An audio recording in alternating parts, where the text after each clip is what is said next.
O elbette var sizce başarısı üzere sonuçları aktarmışlarından anlatacak Abdülsadı Süleymanov Alekseyevski'den o Belva kuraşı boyunca birinci taqdir dünya şampiyonu universal medal algan yigit başladı.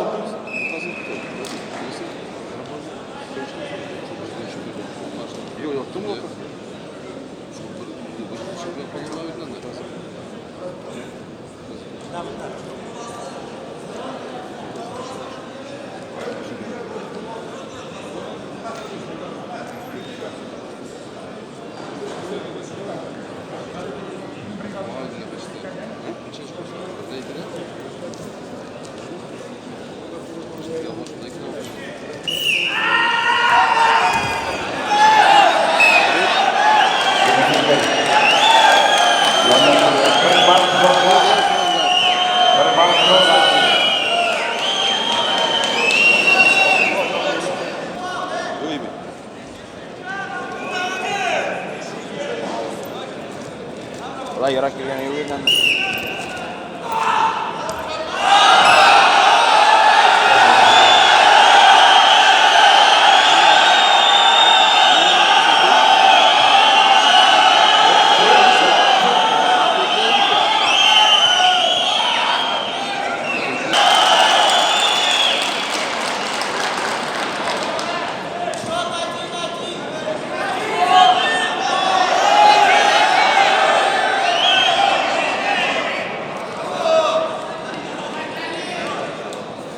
Şansıyla hocam.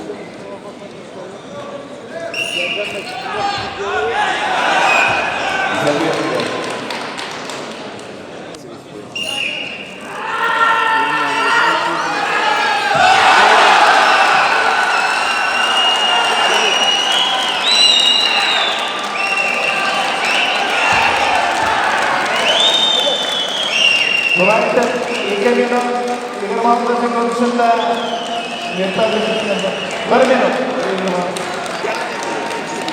İskender Urtancı'nın kurtardı.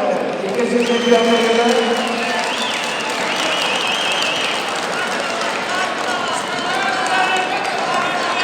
Hadi 70 kilogramdan